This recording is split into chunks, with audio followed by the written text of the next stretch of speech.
Good day to you folks. Again, this is Byron out of Albuquerque, New Mexico, Chris Lean out of San Diego, California, and Jessica Bush from New Jersey, North New Jersey.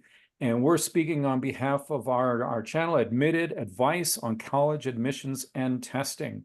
And I've got my two experts here today, and we want to talk to you about some real firsthand personal experiences with AP classes and how it has impacted their college admissions process, along with some of the benefits, perhaps we could say, that AP testing or options that might create when it comes to standardized testing.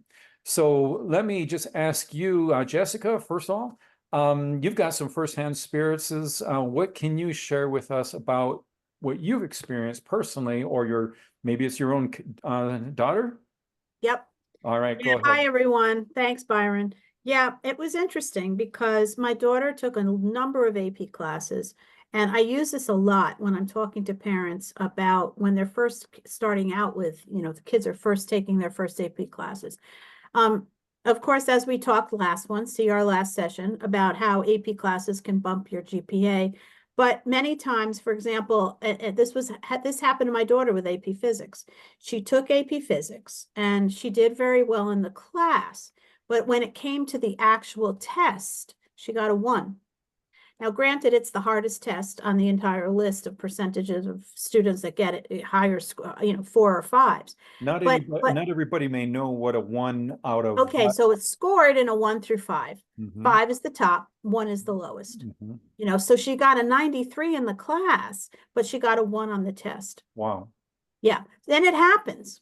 It happens Mm. because of what I said in the last, episode, which you guys have to go back and watch. But they're teaching the class information and to prepare for the test at the same time. And as we know, doing a lot of test prep's a whole animal unto itself, right? How do you take an AP test versus learning the basic information? Mhm, So I use that as an example, to mhm. say we need to prepare them for the test along with preparing them and helping them understand the concepts of, say, for example, physics. Well, I'm going to draw an analogy here, right? One of the most dangerous airports in the world is in Nepal, a place called Lukla, and it's notorious for a short runway, right? And that's Sounds kind like of Orange County, California, right, Chris? Yes. and so that's kind of what we're talking about here. It's like, hey, you plan Yes, this, strategize this, and give yourself the time because it is an intensive program, and you need to be able to prepare well, not just check a box, right? 100%. Yeah. Okay.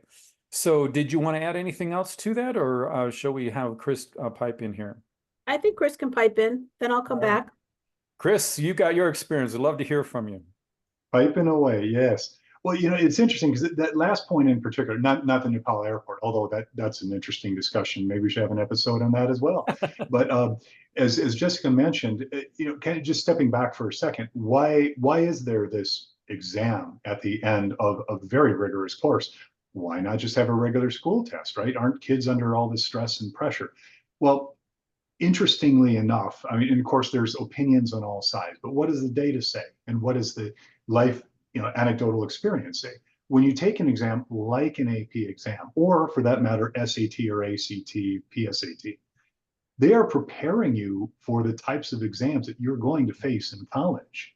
Mhm. And though a lot of the primary and secondary schools over the last dozen years or so with Common Core have eased some of the testing a bit, the colleges didn't get that same memo.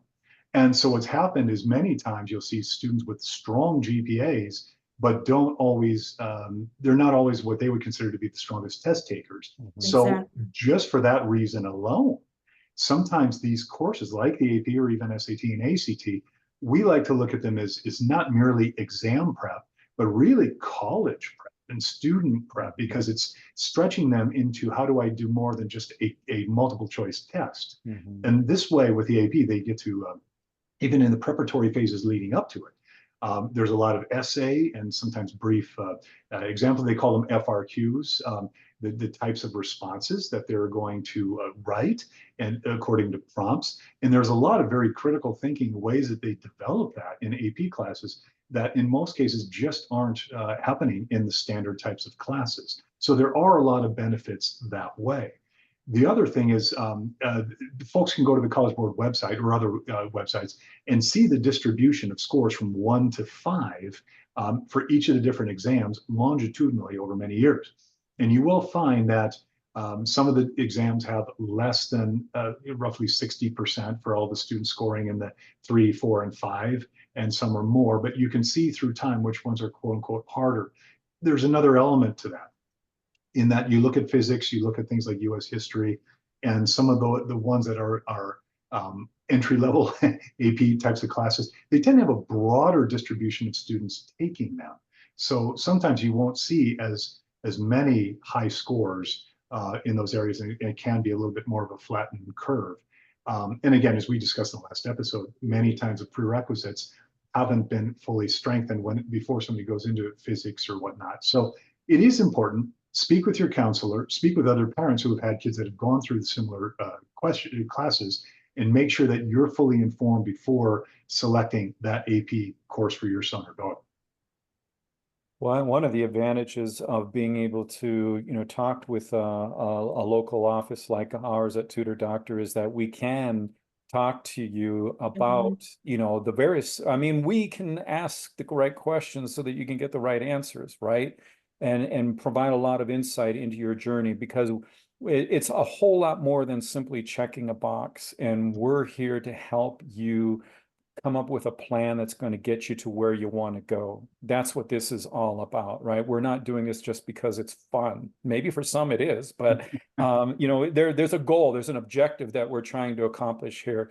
So Byron, I want to add one more thing that I think is important, especially if you've never been through this whole college admissions process before. And a lot of parents don't know this, that when you're researching your colleges, right? Some colleges will accept only 5s on the test. Some colleges will accept 4s. Some colleges will accept 3s. So I know my daughter's college accepted 3s, 4s, or 5s. Depends on the school. So you have to know. You have to research, and you have to know. That's why, working with experts is so important. Yeah. In addition to what Jessica just said is very important, right? That's one main reason why anyone's interested in AP. There's another: scholarships, merit-based scholarships, especially during the era when the SAT and ACT went dark, and now they're coming back again. And there's another prior episode discussing that. AP classes started to rise in importance. So when you look at that, and now that you look at scholarships, they're looking at things like GPA and APs and SAT scores and such. So those are really feathers in the cap when it comes to being able to win those types of awards as well. And why is that? Well, it's a student who's showing a little bit more merit and capability. So we always recommend it should be in their area of strength, not in an area they're not strong in, or it's a miserable experience for everyone involved. There's also the trend where some students are taking as many as 5 or 6 AP classes in a semester. Wow. That's not recommended either. So talk to your counselor, call your local Tutor Doctor office. We're happy to guide. There's many different sources of information out there so you can arrive at the right decision for your family. Well, thanks so much for sharing your experience with us and parents and families out there. Again, we want to encourage you to reach out to your local office, wherever you are, whatever state you're in. Tutor Doctor is probably there. But we do have an 800 number. You can reach us at 800-488-8677 anywhere in the United States. Or at tutordoctor.com. That's right, tutordoctor.com. Jessica, Chris, thanks so much for being with me today on Admitted, Advice in College Admissions and Testing.